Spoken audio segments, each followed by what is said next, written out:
Bismillahirrahmanirrahim. Assalamualaikum warahmatullahi wabarakatuh. Alhamdulillah rabbil alamin wassalatu wassalamu asyrafil anbiya'i wal mursalin wa ala alihi washabbihi ajma'in. Allahumma shalli ala sayyidina Muhammad wa ala ali sayyidina Muhammad. Tuan-tuan dan puan yang saya hormati sekalian, alhamdulillah kita panjatkan kesyukuran kepada Allah Subhanahu wa taala kerana dengan izinnya kita masih bernyawa dan bernafas sehingga kita dapat menyambut bulan Ramadan al-Mubarak ini. Untuk hari ini saya ingin berkongsi bersama tuan-tuan dan puan-puan sekalian berkenaan dengan Ramadan dan Al-Quran. Di dalam surah Al-Baqarah ayat 184-185, Allah Subhanahu wa taala berfirman, A'udzubillahi minasyaitonir rajim. Ya ayyuhalladzina amanu kutiba alaikumusshiyam kama kutiba 'alal ladzina min qablikum la'allakum tattaqun. Syahrul Ramadan alladzi unzila fihi al-Quran hudal linnas ila al-akhir ayat. Jadi dalam surah Al-Baqarah ayat 184 Allah Subhanahu wa taala berfirman, hai orang-orang yang beriman, diwajibkan di atas kamu berpuasa sebagaimana diwajibkan atas orang-orang sebelum kamu agar kamu bertakwa. Dalam ayat 185 pula awal-awal ayatnya disebutkan bahawa bulan Ramadan, bulan yang di dalamnya diturunkan permulaan Al-Quran sebagai petunjuk bagi manusia. Jadi tuan-tuan puan-puan yang saya hormati sekalian, apabila kita sebut berkenaan dengan Ramadan ni, memang selalu kita dengar yang ayat pertama kan, berkenaan dengan kewajipan berpuasa pada bulan Ramadan. Dan puasa itu memang sangat sinonim dengan Ramadan, dan apabila kita masuk bulan Ramadan ni memang kita bersiap siaga untuk berpuasa. Tetapi signifikannya dalam ayat yang seterusnya berkenaan dengan 185 itu, bulan Ramadan disebut dengan jelas dan Al-Quran juga disebut dengan jelas dalam tu. Jadi kita boleh nampak ada perkaitan yang sangat rapat antara Al-Quran dan Ramadan. Kenapa begitu? Okay, kita untuk memahami ini, saya suka kita nampak dari sudut yang berkenaan dengan kita sebagai seorang manusia. Allah SWT mencipta manusia ni dengan dua entiti. Entitinya ialah jasad kita dan juga kita punya roh. Kita ada jasad dan kita ada roh. Dalam menyebut seseorang itu sebagai manusia, kena ada dua-dua ni. Kalau anda kata kita ada roh saja, tapi tak ada jasad, kita tak panggil dia sebagai manusia. Kalau kita ada jasad saja, tapi tak ada pula roh, kita kata kita tak panggil dia sebagai manusia, tapi kita panggil dia sebagai jenazah kan? Ataupun mayat. Jadi perlunya ada dua-dua ni, roh dengan jasad, untuk kita digelar sebagai manusia. Sebagai kita lah, sebagai seorang manusia yang beragama Islam. Allah dengan maha bijaksananya, dengan maha pemurahnya, sifat Allah Subhanahu Wa Taala menurunkan kita di muka bumi ini dengan dua entiti ini untuk setiap orang yang ada yang hidup, dan Allah Subhanahu Wa Taala juga memberi sustenance ataupun memberi makanan kepada rezeki kepada dua-dua entiti ini, untuk jasad dan juga roh. Cantiknya kalau kita tengok dari sudut jasad ni kalau kita go back kan, kita pergi reverse sampai ke terciptanya Nabi Adam AS, kita nampak bahawa Nabi Adam AS diciptakan daripada tanah. Apa signifikannya kita sebagai yang diciptakan daripada tanah? Kita dapati makanan yang perlu untuk jasad kita, nutrisi yang perlu untuk jasad kita, kebanyakannya datang daripada tanah. Cuba tuan-tuan puan-puan fikirkan kan. Untuk setengah benda yang datang daripada tanah, contohnya buah-buahan. Itu adalah nutrisi ataupun sustenance untuk badan kita, jasad kita. Sayur-sayuran, kan, bijirin. Bijirin ni malah menjadi makanan ruji kan. Beras, gandum dan sebagainya itu datangnya daripada tanah. Tapi macam mana pula? Oh, ada lembu, kita makan daging lembu, kita makan daging ayam. Kalau kita tengok dari segi food chain-nya pun masih lagi berkait dengan tanah kan. Ayam dengan makan cacing yang asalnya daripada tanah juga. Lembu dengan makan rumput, makan segala tanaman untuk membesar. Jadi dia pun datang daripada tanah kan. So cantiknya Allah SWT jadikan kita daripada tanah. Nutrisi ataupun sustenance untuk jasad ni juga datang daripada tanah. Dan subhanallah, kita tengok sampai ke hujung hayat, apabila kita telah jasad sudah roh telah meninggalkan jasad, kita dikebumikan di dalam tanah juga kan. Datangnya dari tanah, kita dicipta daripada tanah, kita punya nutrisi pun datang daripada tanah, dan kita bila kita sudah meninggal dunia, kita dikebumikan dalam tanah. Bagaimana pula dengan roh kan? Roh Allah SWT menyebut dalam Al-Quran, a'udzubillahi minasyaitonirrajim. Jadi, wa yas'alunaka 'anir ruh, qulir ruhu min amri rabbi, wa ma utitum minal ilmi illa qalila. Dan mereka bertanya kepadamu tentang roh. Katakan roh itu dari perkara urusan Tuhanku, dan kamu tidak diberi ilmu pengetahuan melainkan sedikit sahaja. Ini surah Al-Isra ayat 85. Jadi dalam soal roh ini, memang kita sedia maklum, datangnya daripada Allah SWT, dan Allah tiupkan roh ke dalam rahim ibu ketika kita masih kecil, masih lagi membesar dalam rahim ibu. Allah telah meniupkan roh ke dalam jasad kita. Barulah kita mula membesar sebagai seorang manusia kan. Roh ni pula, sebabkan datangnya daripada Allah SWT, kita boleh dapati bahawa dia punya sustenance ataupun nutrisinya pun datangnya daripada Allah SWT. Kan, sumber ni sama daripada Allah SWT. Jadi apakah contoh-contoh yang datang daripada Allah SWT? Yang paling signifikan ialah Al-Quran. Al-Quran datang direct daripada Allah SWT melalui para malaikat disampaikan kepada Nabi Muhammad SAW. Bermakna benda tu direct kan, datang daripada Allah SWT. Nutrisi untuk badan, untuk roh kita. Dan apabila roh kita meninggalkan jasad, kembali kepada Allah SWT, dan kita selalu sebut inna lillahi wa inna ilaihi raji'un kan. Daripada dia kita datang, daripada dia juga kita akan kembali kan. Nampak signifikan kan antara jasad dengan roh ni, dia punya asal usulnya sama, tempat kembalinya pun sama, dan dia punya nutrisi dia pun daripada sumber yang sama kan. Jadi kenapa Al-Quran, signifikannya Al-Quran diturunkan ketika bulan Ramadan adalah sebab berikut. Saya suka nampak berkenaan dengan nutrisi antara jasad dengan roh ni, umpama seolah-olah pili kan, pili yang sumber dia sama. Kalau buka satu pili besar-besar, yang satu lagi pili dia tak boleh buka besar, dia jadi sikit je keluar kan, sebab satu pili tu dah buka besar. Satu pili lagi kalau anda kita buka besar, yang satu lagi akan jadi tak banyak keluar. Dalam masa 11 bulan setiap tahun, Allah SWT memberi kita nikmat untuk kita fulfill nutrisi untuk jasad kita.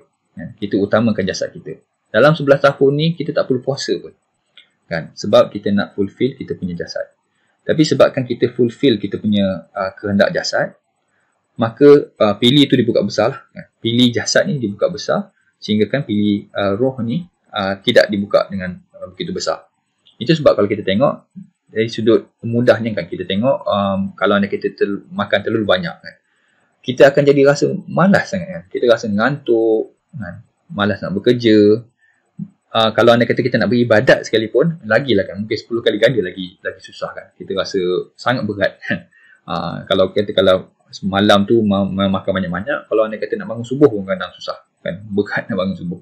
Sebabkan roh tidak diisi banyak, tetapi jasad tu diisi full tank kan, untuk jasad tu.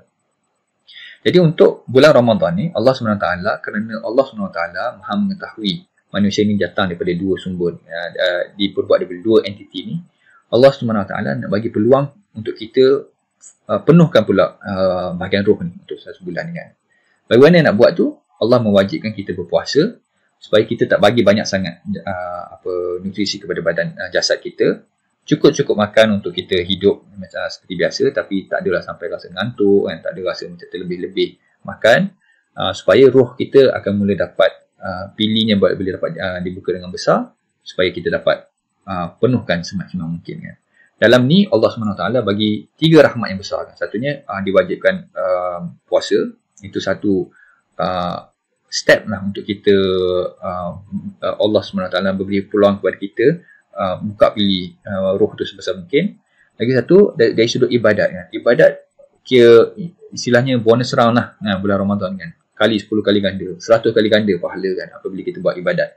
Ibadat tak termasuk tak tertakluk hanya kepada Al-Quran sahaja, tetapi apa-apa jenis ibadat, zikir, solat malam, bersedekah kan, baca Quran, lebih-lebih lagi lah. Benda-benda ni bonus round kan, yang dapat banyak pahala ketika waktu ini. Dan sebabkan bonus round tu jadi insentif yang kuat untuk kita buat ibadat ni kan. Ni semua adalah soul food lah kan, untuk makanan-makanan untuk kita punya roh. Yang ketiga iaitu syaitan digari kan. Iblis digari, tak dapat kacau kita, tak boleh hasut kita, tak payahlah buat ibadat dengan ni ada makanan, makan je lah kan. Supaya kita lebihkan diri kepada nak mengisi roh kita pada waktu bulan Ramadan ni kan. Cuma masalah bila kita tengok dalam konteks masyarakat di Malaysia, kita salah faham bahawa matlamat utama Ramadan ni semata-mata untuk puasa kan. Matlamat ialah untuk jadi orang yang bertakwa kan. La'allakum tattaqun di hujung ayat 184 tu kan. Supaya kamu jadi orang yang bertakwa. Tetapi bila kita nampak seolah-olah puasa itu target, jadi waktu tu lah jadinya bila time iftar tu, waktu tu lah nak balas dendam kan. Siap lah kan, aku dah beli macam-macam, murtabak lah, sate lah, nasi dagang lah, nasi kerabu lah kan. Waktu dekat pasar malam tadi, nanti siap lah kan. Habis je puasa, masuk untuk berbuka iftar, kita melahap kan. Melantak, menterka darah kan. Makan makanan macam-macam.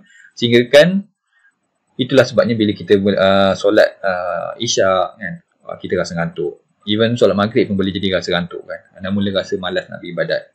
Sampai kadang-kadang tu terlepas tarawih. Rasa ni sunat je kan, tak ada masalah lah, tak buat kan. Sayang sebab bila kita kebanyakan kita bila kita bekerja is 9 to 5 selalunya adalah waktu kita berpuasa kan, waktu berpuasa tapi kita bekerja macam biasa. So kita hanya tinggal waktu malam lah kan, sesi malam untuk kita beribadat lebih sikit kan, ekstra sikit, nak bertadarus ke waktu tu, nak solat tarawih ke dan sebagainya. Tapi sebabkan kita dah rasa matlamat sebagai puasa saja, kita revenge lah waktu iftar tu sehingga kan terlalu kenyang sampai kan kita buka balik tadi kan. Pilih yang patutnya kita buka adalah pilih roh tu, tapi sekarang ni dia dah ditutup balik sebab kita punya pilih jasad tu buka seluas mungkin supaya dapat banyak makanan, supaya nutrisi dikembalikan kan. So silap besarnya kita kat situlah. Kita target jasad kita perlu diberi sebanyak mungkin makanan sehingga kan roh kita ni pilih dia ditutup balik. Jadi harapan saya lah dengan kita nampak gambaran ni, supaya kita sama-sama mengisafi bahawa bulan Ramadan ni sebenarnya untuk kita buka pilih roh kita kan. Bila kita buka pilih roh kita, salah satu nutrisi ataupun dia punya sustenance yang terbaik untuk kita pada bulan Ramadan ni ialah dengan mentadabbur, bertadarus berkenaan Quran, mendekati diri dengan Al-Quran. Sebab apa? Allah SWT memang gazetkan Al-Quran tu datang di bulan Ramadan kan. Dan Ramadan tu bukan saja mulia kerana diwajibkan berpuasa, tapi juga dimuliakan kerana turunnya Al-Quran di dalamnya kan. Jadi kita datangnya daripada Allah SWT, Al-Quran datangnya daripada Allah SWT, maka secantik-cantik ataupun sebaik-baik nutrisi juga sepatutnya kita amalkan Al-Quran di dalam bulan ni supaya roh kita jadi full tank kan. Sebab waktu ni je kita dapat bonus round pahala. Waktu ni lah syaitan digari, kita tak rasa malas kan, kita rasa ringan je kan. Sebelum ni sehari dalam sehari tu nak sehelai Al-Quran pun payah kan. Lagi-lagi lah 1 juzuk kan. Tapi dalam bulan Ramadan ni kadang-kadang 1 juzuk tak ada masalah. 2 juzuk pun tak ada masalah kadang-kadang tu kan. Cepat je kita boleh buat, ringan je kita rasa nak buat kan. Sebabkan benda-benda macam ni. Jadi kita sama-sama kita ambil peluang bulan Ramadan ni, kita cuba full tank kan kita punya roh kita, sebab kita patut jadi adil pada inilah dua entiti ni kan. Kita dah 11 bulan lah kita bagi can lah pada jasad kita.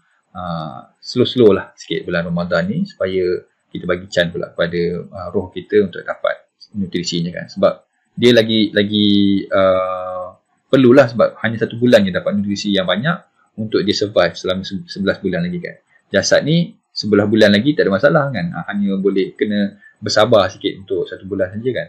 So kita kena train macam tu. Hopefully dengan mentality ataupun mindset begini kita boleh bergiatkan lagi lah ibadat kita, terutamanya berkenaan dengan kaitkan dengan Al-Quran, mentadabbur Al-Quran, sama-sama kita lihat Al-Quran sebagai satu guidance untuk kita amalkan dalam kehidupan kita.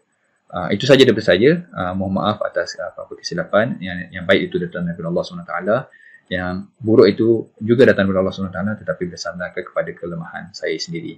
Wallahu a'lam. Assalamualaikum warahmatullahi wabarakatuh.